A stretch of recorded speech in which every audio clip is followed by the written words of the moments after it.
बिस्मिल्लाहिर्रहमानिर्रहीम। अस्सलाम वालेकुम। मैं हाफिज़ मोहम्मद काशिफ और आप देख रहे हैं मेरा channel technical information portal. Friends, आज की वीडियो में हम 3 सेक्शन डिस्कस करेंगे।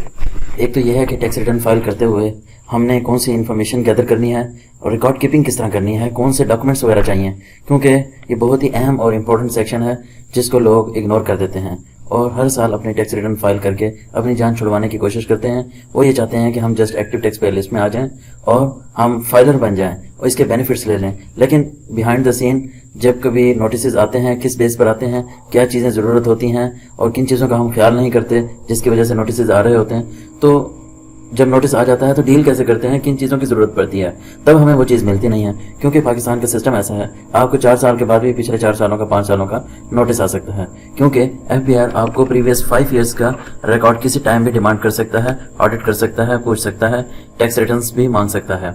और उसके बाद जब हमने अपनी इन्फॉर्मेशन और रिकॉर्ड इकट्ठा कर लिया, उस इन्फॉर्मेशन और रिकॉर्ड को रिकंसाइल यानी कि टैली किस तरह करना है, किस चीज़ों के साथ हमें उसको टैली करना चाहिए और वेरीफाई करना चाहिए, तो वो इन्फॉर्मेशन कहाँ से आएंगी, रिकंसाइल किस तरह करना है, इन तीनों सेक्शंस के ऊपर हम बात करेंगे। वीडियो स्टार्ट करने से पहले आपसे रिक्वेस्ट करूंगा कि अगर आपने अभी तक मेरे चैनल टेक्निकल इन्फॉर्मेशन पोर्टल को सब्सक्राइब नहीं किया, सब्सक्राइब कर लें ताकि इसी तरह की वीडियोज़ आप तक पहुँचती रहें। और फ्रेंड्स, अगर आपने मुझे अदर सोशल मीडिया अकाउंट्स पर ज्वाइन करना है तो वीडियो डिस्क्रिप्शन में उसके लिंक्स मौजूद हैं, आप वहां से मुझे अदर सोशल मीडिया अकाउंट्स पर ज्वाइन भी कर सकते हैं। तो सबसे पहले हमने बात करनी है कि इन्फॉर्मेशन कौन कौन सी गैदर करनी है। उसमें सबसे पहले हमने एनुअल इनकम की इन्फॉर्मेशन गैदर करनी है। ये बहुत इंपॉर्टेंट सेक्शन है क्योंकि FBR पूरा का पूरा ठहरा ही इसी के ऊपर है कि आपकी इनकम के ऊपर टैक्स लगाता है। अब इनकम कौन सी आपने गैदर करनी है, आपने पूरे साल की इनकम गैदर करनी है। साल आपको पता है यूजुअली फाइनेंशियल ईयर 1 जुलाई से स्टार्ट होता है, 30 जून पे एंड होता है। तो इस दौरान आपने पूरे साल में जो जो कमाया है, इनकम है, प्रॉफिट है, कैपिटल गेन है, सैलरी इनकम है, बिजनेस इनकम है, और एग्रीकल्चरल इनकम है, फॉरेन इनकम है, कोई भी इनकम है आपकी, किसी टाइप की भी इनकम है, इसी सेक्शन वाइज आपने उसको सेपरेट करना है और कैलकुलेट करना है एक साल में हमने कितना अर्न किया। फिर उसके बाद आपने ये देखना है नॉर्मल इनकम कौन सी है और फाइनल इनकम कौन सी है। फाइनल इनकम वो होती है जो फाइनल टैक्स रिजीम में आती है, जिसके ऊपर टैक्स जो कट जाता है ड्यूरिंग द ईयर वो फुल एंड फाइनल होता है। टैक्स रिटर्न फाइल करते हुए उसके बाद आपने उसके ऊपर कोई टैक्स पे नहीं करना होता, जस्ट इन्फॉर्मेशन के लिए सेपरेट उसे नोट कर लेते हैं और बता देते हैं कि ये हमारी फाइनल इनकम थी जिसके ऊपर इतना टैक्स कट चुका है और इस इनकम से हमने एसेट्स परचेज किया है या हमने कोई एक्सपेंस किया है। तो ये आपका कंसल्टेंट भी आपको अच्छी तरह गाइड कर सकता है। इनकम जब आपने कैलकुलेट कर लेनी है, उसमें से टोटल इनकम करनी है। इनकम में से आपने ये देखना है कि इसमें से कोई डिडक्टेबल अलाउंसेस तो नहीं है, ऐसी इनकम तो नहीं है जिसके ऊपर टैक्स ना लगता हो। तो ऐसी इनकम को आपने सेपरेट करना है। जो इनकम बचेगी उसके ऊपर आपने टैक्स पे करना है। अच्छा, जब आप टैक्स पे करने लगेंगे आपने ये देखना है कि आपका ऑलरेडी कोई टैक्स डिडक्ट तो नहीं हो चुका। अगर साल के दौरान आपका कोई टैक्स डिडक्ट हो चुका है तो उसको भी आप मेंशन करेंगे। फॉर एग्जांपल, आपने टोटल इनकम बनाई, उसके ऊपर टैक्स आया 1 लाख रुपया। अब आपने ये देखना है कि कोई ऐसा टैक्स तो नहीं मेरे इनकम से कट चुका साल के दौरान जो कि मैं यहाँ पे क्लेम कर सकूँ, एडजस्टेबल हो। फ्रेंड्स, आपने ये देखना है कि एडवांस टैक्स के नाम से, विद होल्डिंग टैक्स के नाम से या इनकम टैक्स के नाम से या एडजस्टेबल टैक्स के नाम से कोई भी आपका टैक्स कटा है तो वो आप एडजस्टमेंट क्लेम कर सकते हैं। अगर आपका टैक्स कोई नहीं बनता तो उसका रिफंड क्लेम कर सकते हैं। अब कौन कौन से विद होल्डिंग टैक्स हैं, कितने उसके रेट्स हैं, कौन कौन से टैक्स एडजस्टेबल हैं, इनके ऊपर मैं वीडियोस बना चुका हूं। अगर इनकी डिटेल आपको चाहिए तो इस वीडियो में मैं नहीं बता सकता क्योंकि वीडियो लेक्चर बहुत लंबा हो जाएगा। आप मेरी यूट्यूब चैनल पर जाएं और वहां से इसको सर्च आउट करके देख सकते हैं, वॉच कर सकते हैं। टैक्स डिटेल आपने लेने के बाद आपने वो मेंशन करनी है ताकि आपका जो टैक्स बन रहा है उसमें से एडजस्टमेंट क्लेम कर सकें, या अगर टैक्स नहीं बन रहा तो उसका रिफंड क्लेम कर सकें। उसके बाद आपने ये देखना है कि आपने कोई एसेट्स बाय तो नहीं किया या सेल तो नहीं किया। अगर कोई प्रॉपर्टी आपने ड्यूरिंग द ईयर परचेज की है या सेल की है, उसकी एंट्री करना लाजमी है। वो इन्फॉर्मेशन भी आपने इकट्ठी करनी है। टैक्स रिटर्न फाइल करने से पहले ये इन्फॉर्मेशन चाहिए होगी। उसके बाद लायबिलिटीज में आपने किसी से पैसा लिया है वो आ जाता है, यानी कि आपने किसी के से उधार लिया है, बैंक से लिया है, फ्रेंड से लिया है, फैमिली से लिया है, वो आपके पास लायबिलिटी की सूरत में आ जाएगी, उसकी इन्फॉर्मेशन लेनी है। एसेट्स में फ्रेंड्स क्लोजिंग बैलेंस की डिटेल भी होती है। आपके पास बैंक में कितना 30 जून को बैलेंस बचा हुआ है, 30 जून को आपकी प्रॉपर्टी की स्टेट क्या है, मशीनरी की स्टेट क्या है, 30 जून को आपके पास गोल्ड कितना बड़ा है, आपके पास गाड़ी, मोटर व्हीकल, मोटरसाइकिल और इस तरह के एसेट्स कोई भी है, 30 जून को उसका क्या स्टेटस है, आपके नाम कौन कौन से हैं, ये आपके नाम होने चाहिए। तो जो आपके नाम है वो यहाँ पर लिखेंगे, जो आपके नाम नहीं है लेकिन आपके हैं वो भी लिखने पड़ेंगे, लेकिन आपने कंसल्टेंट के मशवरे से लिखना है, उसको टेक्निकल अंदाज में लिखना है। उसके बाद आपको एनुअल एक्सपेंसेस जो हैं उसकी डिटेल का पता हो, जिस साल की आप टैक्स रिटर्न कर रहे हैं उस साल आपके खर्चे कौन कौन से हुए हैं, मेन खर्चे और टोटल खर्चे। फॉर एग्जांपल आपकी 10 लाख की सैलरी है तो 10 लाख में से आपके एक्सपेंस कितने हो जाते हैं, ये बिल्कुल एग्जैक्ट भी ज़रूरी नहीं है कि पता हो, लेकिन आपको नियर अबाउट पता हो, लाखों का डिफरेंस ना हो। तो आपने एक्सपेंस की डिटेल भी इकट्ठी करनी है।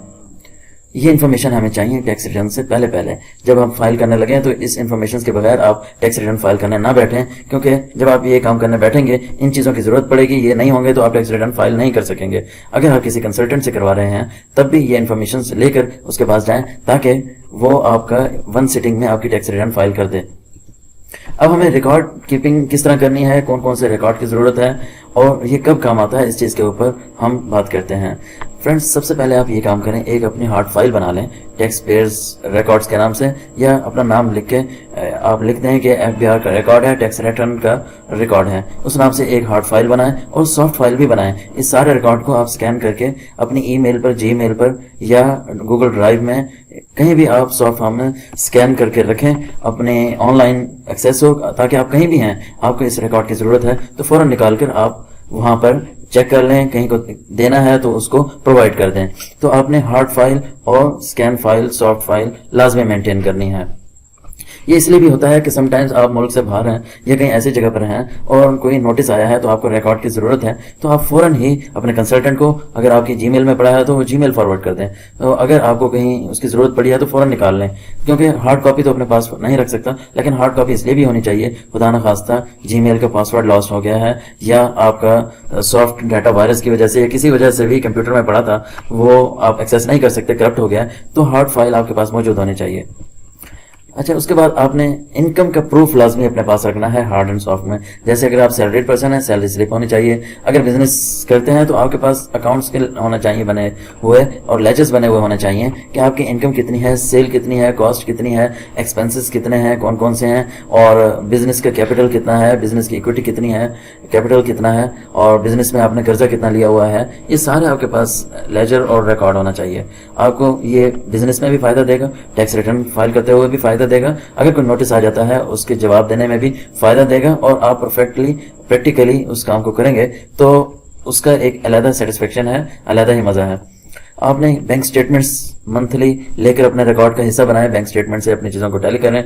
डिविडेंड आपकी इनकम है उस चीज़ के आपके पास प्रूफ होने चाहिए। आपने कोई एसेट सेल किया है तो एसेट्स का सेल का परचेज के डॉक्यूमेंट्स होने चाहिए आपके पास, पता चले कितने साल में लिया था, कितने साल बाद सेल किया, कैपिटल गेन कितना बनता है, ताकि सारी कैलकुलेशंस उसी के मुताबिक हो सके जिसके मुताबिक हमारा अगर ऑडिट हो तो जहाँ से चेकिंग और वेरिफिकेशन होनी है तो डॉक्यूमेंट्स के साथ आप चलेंगे। अगर कल को कोई ऑडिट होता है या कोई चीज़ डिमांड करता है आपका इक्वल होगा, एग्जैक्ट होगा। उसके बाद आपने डॉक्यूमेंट्स रेडी करने हैं, जैसे मैंने बताया एसेट्स अगर आपने कोई सेल किया है या परचेज किया है, प्रॉपर्टी है तो उसकी रजिस्ट्री वगैरह आपके पास होनी चाहिए, स्टाम्प वगैरह होना चाहिए आपके पास, डॉक्यूमेंट्री प्रूफ होना चाहिए। कोई गिफ्ट मिला है, इवन के गिफ्ट मिला है वो कैश की सूरत में है तो बैंक के थ्रू आप ट्रांसफर करें, बैंक स्टेटमेंट उसका एविडेंस रखें। अगर आपको कोई चीज़ मिली है गिफ्ट में तो उसका एक स्टाम्प बनाकर गिफ्ट डीड बना कर रखें, ताकि FBR वाले किसी भी टाइम उसको डिमांड करें तो आपके पास प्रूफ होना चाहिए।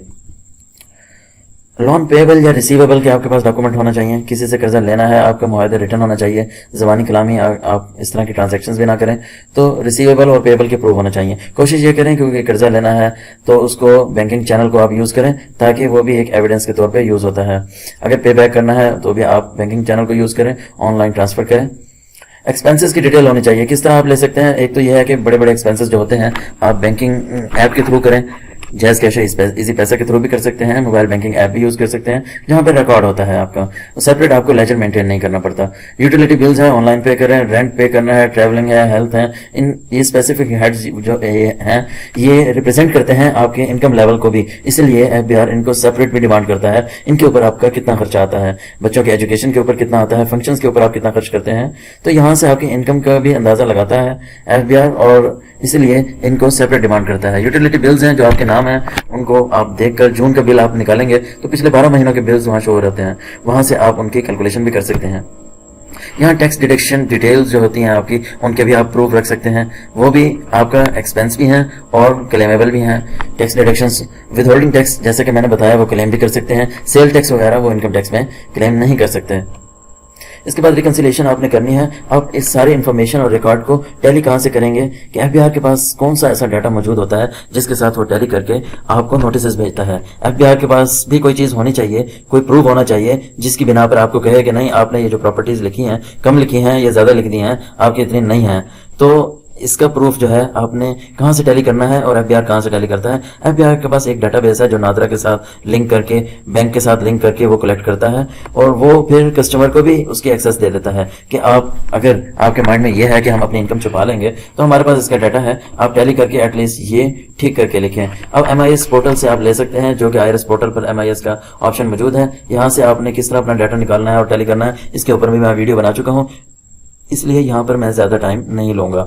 वहाँ से जाके आपने विदहोल्डिंग टैक्स जो डिडक्शन की डिटेल है वो आपको मिल जाएगी, वहाँ से आप टैली कर सकते हैं। विदहोल्डिंग टैक्स कहाँ कहाँ करते हैं, बैंकिंग ट्रांजैक्शंस के ऊपर कट जाते हैं, प्रॉपर्टीज़ के लेन देन में कट जाते हैं, किसी एसेट्स को परचेज कर रहे हैं, गाड़ी परचेज कर रहे हैं, कोई ऐसा एसेट परचेज कर रहे हैं जो आपके नाम है, तो वहाँ से ये आपके कट जाते हैं टैक्सेस और वहाँ से आपकी इनकम का अंदाज़ा लगाता है एफबीआर, आपके एसेट्स का अंदाज़ा लगाता है एफबीआर। तो वहाँ से आप टैली करता है और आपको नोटिस भेजता है। तो आप पहले ही टैली करके वहाँ पर अपनी जो टैक्स रिटर्न है उसको सीधा कर लें, उसको ठीक और प्रॉपर अंदाज में सबमिट करवाएं। और दूसरे नंबर पर है एफबीआर मालूमात टैक्स रेट का पोर्टल। इसके ऊपर भी मैंने वीडियो बनाई है, इसमें आपके एसेट्स की डिटेल होती है, जो भी पूरी लाइफ में टैक्स आपका डिडक्ट होता है उसकी डिटेल होती है।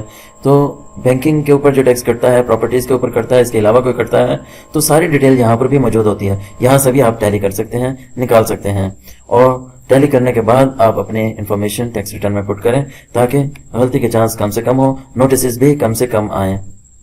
बैंक स्टेटमेंट भी आपका एक इंपॉर्टेंट टूल है जहां से आप अपना रिकॉर्ड को टैली कर सकते हैं। सैलरी आप अपने बैंक स्टेटमेंट्स के थ्रू भी काउंट कर सकते हैं, टोटल सैलरी कितनी है, और बैंक प्रॉफिट है वहां से टैली कर सकते हैं। बहुत सारी इन्फॉर्मेशन जो आपने जब हैबिट बना लेनी है अपने सारे एक्सपेंस बैंकिंग ऐप के थ्रू करेंगे तो आपको एक्सपेंस की डिटेल भी मिल जाएगी जो वहां से टैली कर सकते हैं कि पूरे साल में मैंने कितना एक्सपेंस किया, कितनी सैलरी अर्न की, कितनी सेल हुई, कितनी परचेज हुई, कितना हमने पे किया, कितना इन किया पैसा। तो बैंक स्टेटमेंट सारी चीजें बता रही होती है। यहाँ से आप टैली करके अपने रिकॉर्ड को सीधा करें और जो है एक्चुअल बनाएं। ये नहीं है कि आपने मफरूजों के बेस पर अपनी टैक्स रिटर्न जमा करवा देनी है। विदहोल्डिंग टैक्स जो है बहुत ही इंपॉर्टेंट टूल है जो एफबीआर को ये बताता है कि आपने क्या क्या खर्चे किए हैं, आपके इनकम लेवल कितना है। फॉर एग्जांपल आप फॉरेन टूर करते हैं तो जो आप टिकट लेते हैं जहाज की, उसके ऊपर विदहोल्डिंग टैक्स कटता है, वो आपको बता रहा होता है ये बंदा फॉरेन टूर कर सकता है तो इसकी इनकम कितनी हो सकती है। आपके एक्सपेंसेस जो हैं वहाँ से ये अंदाजा लगा रहा होता है। ये भी एक एक्सपेंस है जहाँ पे विदहोल्डिंग टैक्स करता है और विदहोल्डिंग एजेंट जो है आपका टैक्स काट के एफबीआर को बताता है कि यहाँ पे हमने इस बंदे का टैक्स काटा है, ये फॉरेन टूर कर रहा है, यहाँ प्रॉपर्टी परचेज करते हुए हमने इस बंदे का टैक्स काटा है। ये विदहोल्डिंग एजेंट ही आपकी सारी रिपोर्ट एफबीआर को प्रोवाइड करता है। तो विदहोल्डिंग टैक्स से आपके एसेट्स परचेज करना, आपका लाइफस्टाइल, आपके एक्सपेंसेस, आपके इनकम लेवल, सारी चीजें यहाँ से जज करता है। और दूसरे नंबर पर हम बात करें कि किस तरह जजमेंट होती है, जो आपके एसेट्स होते हैं आपके नाम पर होते हैं तो वो एफबीआर के पास रिकॉर्ड चला जाता है कि फलां टैक्स पेयर्स के नाम पे गाड़ियां भी हैं, इतनी गाड़ियां हैं, प्रॉपर्टीज हैं, इतनी प्रॉपर्टीज हैं। तो अगर वो इनकम छुपाएगा तो ये चीजें नहीं ले सकेगा। अगर ये लेगा तो एफबीआर कहेगा कि आप जब गाड़ी ले सकते हो तो आपकी इनकम इतनी कम कैसे हो सकती है। ठीक है, जब आप फॉरेन टूर कर सकते हो तो इनकम कम कैसे हो सकती है, क्योंकि लोग क्या करते हैं 4 लाख तक बिजनेस इनकम एग्जाम्प्ट है, 4 लाख तक लिखकर अपने बाकी सारा काम करते हैं। तो फाइलर भी बन जाते हैं, फाइलर को भी इंजॉय करते हैं, जब वो फंस जाते हैं तो फिर वो पे आउट करते हैं, वो कंसल्टेंट्स को भी पे करते हैं और एफबीआर को भी, गवर्नमेंट को भी पे करते हैं, परेशान भी होते हैं। तो आपने टैक्स रिटर्न फाइल करने से पहले इन चीज़ों का ख्याल रखना है और आपने फिर अपनी टैक्स रिटर्न फाइल करनी है। अगर आप ऐसे ही ज़बानी कलामी आज से अपनी टैक्स रिटर्न फाइल कर रहे हैं तो आज से नियत कर लें कि आपने अपने डाटा को सीरियस लेना है और इस तरह मेंटेन रखना है और इस तरह फाइल करना है। उम्मीद करता हूँ आपको मेरी वीडियो पसंद आई होगी। अगर पसंद आई हो तो मेरे चैनल को सब्सक्राइब जरूर कीजिएगा। इसके साथ ही हाफिज मोहम्मद काशिफ को इजाजत दीजिएगा। अल्लाह हाफिज। शो हो रहा है, अगर अनवैलिड होगा तो यहाँ ऑरेंज कर देगा।